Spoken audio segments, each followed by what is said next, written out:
Hi, Elizabeth. Got you queued up here. I got your covers, your contents pages, and your interior spread. So let's go ahead and take a start.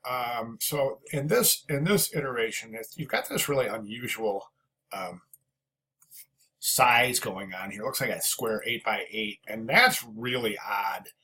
I don't think it would fly because there's still a lot of magazines still sold on newsstands, and they have to follow certain sizes. So it's weird. But anyways. This is really unusual. Plus, a square format is really difficult to design. So I think you should go buy a regular 8 by 10 or such standard magazine size cover. Echo, I don't like the fact that you're using this drop shadow here for effect. I think that you should just strictly rely on your type alone. The banner, is that part of the masthead? I mean, will that be like that every issue? I'm wondering. And then over here, you've got centered alignment here. Then you've got centered alignment here. Okay. Then you basically have, I'm not sure where that starts, but that's some kind of, so you have some really weird alignments going on here. So you want to be aware of that. Let's take a look at the next one again. Centered alignment here, centered alignment here, and then centered alignment here. So basically, you're aligning this around the image. Echo, there's no folio information here, unless what volume number, what date, issue number, etc. And this should really be set up with as traditionally as headlines, and subheads. One image in the middle. I'm not sure if that's the correct image for a to try to express on the cover of a magazine. It just seems like it's kind of dry. Okay, and then as I'm going through your magazine covers and your contents pages as well as your spreads, I'm noticing these tendencies that seem to happen over and over on each page. So let me show you what I'm talking about. Okay, center composition, center composition, center composition, center composition, center composition, center composition. So in other words, we have this masthead, center composition on a subhead, center composition on a headline. Masthead, headline, subhead. Masthead, headline, and then subheads. So same thing, masthead. So there's really very little typography on the covers, and that's an issue because when we submit this to the department, they're going to be looking for. I mean, one of the requirements is typography. I think this is probably your best cover so far, but again, we need where are your subheads and your headlines and your all your type. What's in the magazine? You know what I'm saying? I mean, okay, so let's get some typography in place. Let's go to the contents pages and a couple of things. You never want to stack type. I think it's a bad practice anytime. I know some designers say it's okay to use with capital letters.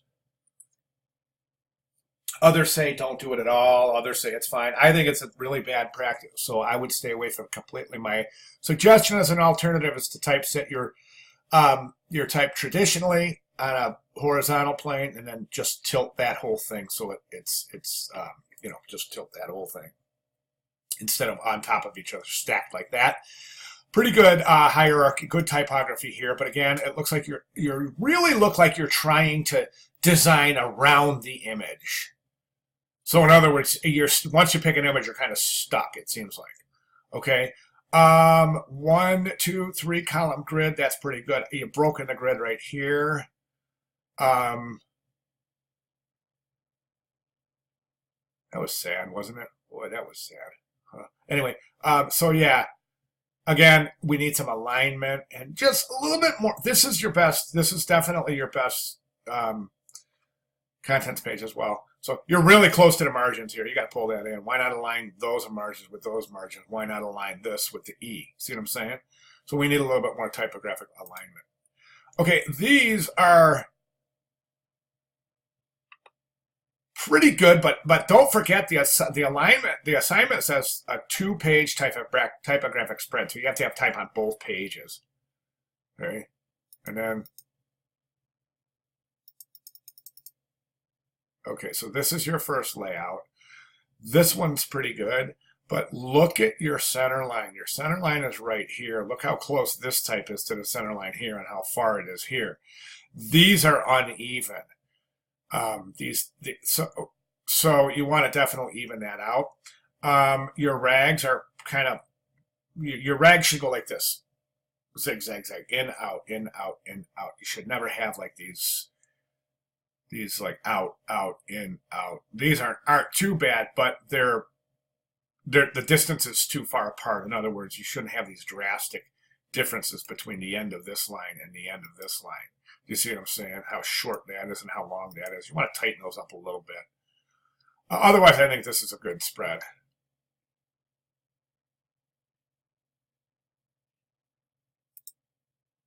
This piece, I don't think this is done well. And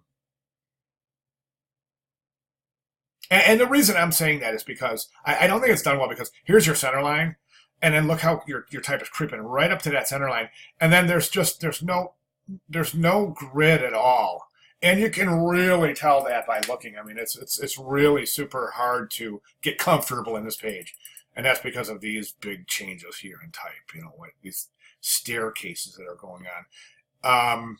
You really got to watch you're really super close to your margin in a lot of places. I'm sorry, close to your the edge of your page, and no print zone. Nice looking layout right here. I think this is excellent. This is good, very nice. Again, we need a 2-page typographic spread.